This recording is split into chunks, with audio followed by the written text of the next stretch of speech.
सबसे पहले तो बहुत बहुत धन्यवाद, आप लोगों ने इनवाइट किया यहाँ पर और बहुत अच्छा लगा। बहुत सारे लोग जुड़े हैं, ऑनलाइन भी जुड़े हैं बहुत सारे लोग। तो सबसे पहले तो हम ट्रेनिंग्स पे आते हैं। ट्रेनिंग देखो, कोई हम आजकल बहुत सुनते हैं कि ये तो पुरानी ट्रेनिंग थी जी, पुरानी। पहले तो ट्रेनिंग और प्रूनिंग में समझ लेते फ़र्क क्या होता है। ट्रेनिंग होता है छोटे पौधे को एक शक्ल देना, एक आकार देना। मतलब समझ लो कि जब तक वो फ्रूटिंग में नहीं आता उससे पहले पहले उसको आकार देना, एक स्वरूप देना, वो है ट्रेनिंग। प्रूनिंग है कि आप कैसे बैलेंस करते हैं ग्रोथ और फ्रूट को, कितना आपने फल लेना, कितना आपने ग्रोथ लेना, और आप उसी से ही डिसाइड कर सकते हैं कि जो आपकी खाद है, फसल है, जो आप खाद डाल रहे हैं उसकी जो उसको लगाना कहाँ है, पौधे में, फलों में लगाना है या ग्रोथ में लेना है।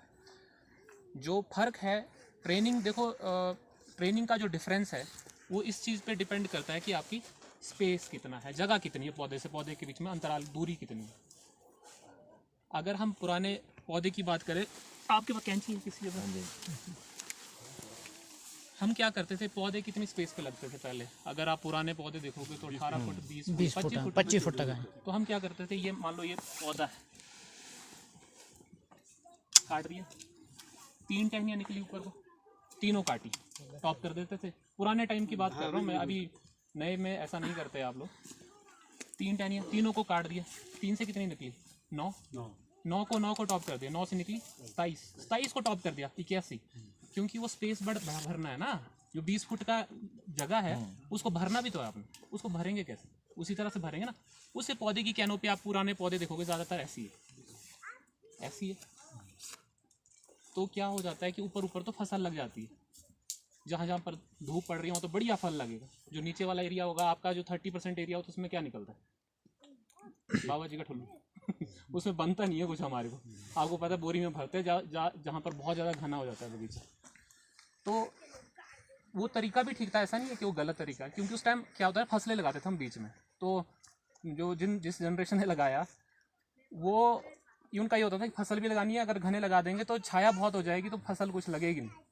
तो उन्होंने क्या किया, बाद में उसको इस तरह से ट्रेन करते चले गए कि वो जगह भर जाए पूरी।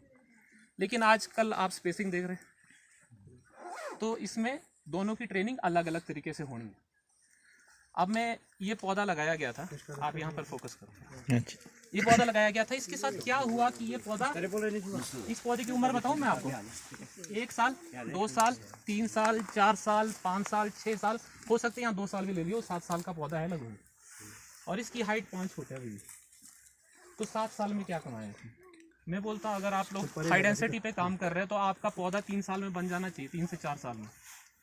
अगर आपने 3 से 4 साल में पौधा नहीं बनाया तो आप लॉस में है हाई डेंसिटी में। अगर आप खासकर M9 पे काम कर रहे हैं और 1.5 फीट 2 फीट पे काम कर रहे हैं, मतलब पौधा 1.5 से 2 फीट है। इस पौधे में क्या गलती है, अभी मैं आपको एक एक करके बताता हूँ। सबसे पहले इसको गलत जगह से टॉप किया गया। यहाँ से टॉप करेंगे तो टहने यहीं से निकलने थे ना, है ना? टॉप कहाँ करना है आपने? कमर की हाइट पे पहला टहना, तब आपका वाइड एंगल घुटने की हाइट पे निकलेगा। ये इतना टॉप होना चाहिए था। अब इसमें अगर इसको चेंज करना है, मैं किसका बगीचा है? इसको तो कर ही दो रिमूव। इसमें 2-3 प्रॉब्लम और भी है, इसमें हेल्थ इशू भी इस पौधे में। तो इसमें एक तो आप सबसे पहले स्केल देख सकते हो, स्केल बहुत है।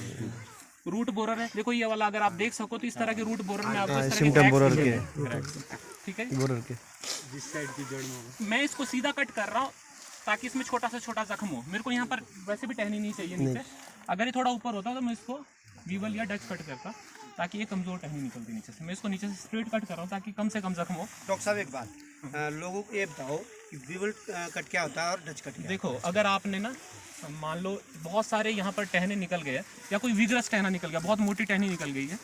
मोटी टहनी कितनी, जो लीडर है, लीडर से जो बाहर निकलती है टहनियाँ, उससे आधे से कम ही होनी चाहिए टहनी। अगर वो 50% से नीचे ही होना चाहिए। अगर 50% से लीडर से जो टहना है निकल रहा है वो मोटा है तो उसको हमेशा डच कट करते हैं या विवल कट करते हैं। वो कैसे करते हैं, मान लो, या खड़ी टहनियों को जिसका एंगल क्रॉच एंगल क्या होता है, ये एंगल है ना, यहाँ वी टाइप पूरा गया, ये इस एंगल को हम बोलते हैं क्रॉच एंगल। अगर ये यूं है तो ये वाइड क्रॉच एंगल है। वाइड क्रॉच एंगल के क्या फायदे होते हैं? एक तो ये टहनी मजबूत होगी हमेशा। दूसरी चीज, ये फ्रूटिंग में आएगी। अगर ये खड़ी रही तो ये इसके साथ compete करेगी। एक अभी मैं गलतियां बता रहा था, ये क्रॉच एंगल आप लोग समझ गए, ठीक है। दूसरी चीज है इसमें ये टहना भी देखो ना, ये क्या हुआ, यहाँ तो बढ़िया था, यहाँ 2 टहने एक जगह से छोड़े, उसने इसको कर दिया बिल्कुल पतला। इसकी और इसकी थिकनेस बराबर है, ये गलतियां हुई है इसमें।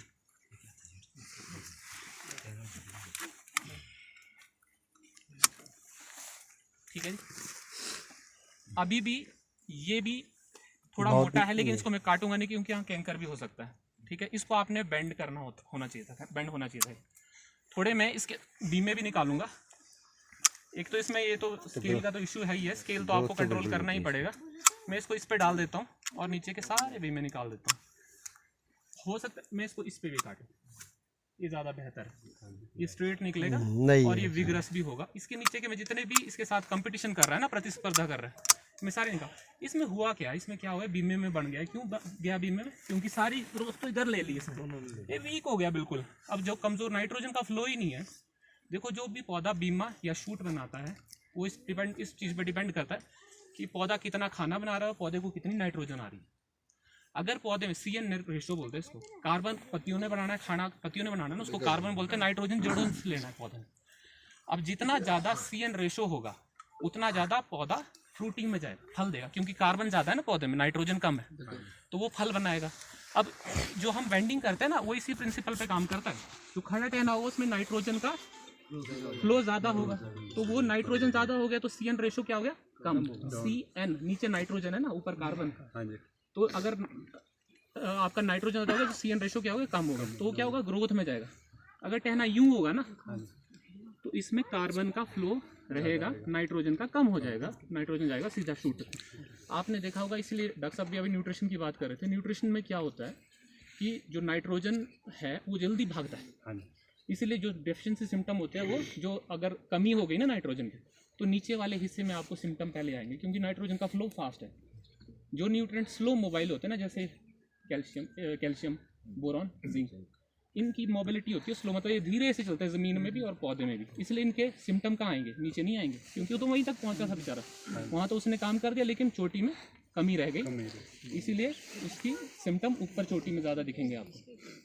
तभी तो पत्ते छोटे हो गए, जिंक ऊपर नहीं पहुंचता। इसीलिए हम इसको क्या करते हैं, कभी आपने आपको सुना है, कभी आपने किसने ये बोला आपको यार कैल्शियम की डेफिशिएंसी होगी या बोरॉन की या जिंक की डेफिशिएंसी होगी, सॉइल में डालो, कोई नहीं बोलेगा आपको, स्प्रे बोलेंगे, क्योंकि उसकी मोबिलिटी स्लो है। करेक्ट करने के लिए ना, ऐसे तो देखो कैल्शियम की कमी पूरी करने के जब पौधा लगाते हैं ना, तो चूना डालते हैं गड्ढों में, ताकि परमानेंट फॉस्फोरस भी गड्ढों में डाला जाता है, क्योंकि वो स्लोली मोबाइल है, वो मतलब कम से कम 3-4 साल तो उसके लिए अवेलेबल है। बड़े धीरे धीरे से उसका विघटन होगा, टूटेगा धीरे धीरे, पौधा जैसे जैसे बढ़ेगा वो पौधा लेता रहेगा उसको धीरे धीरे। तो इसीलिए, क्योंकि जो स्लो मोबाइल न्यूट्रिएंट्स होते हैं उसको हम ज़्यादातर करेक्ट, अगर डेफिशिएंसी आ गई पौधे में, लक्षण आ गए कमी के, तो उसको स्प्रे किया जाता है।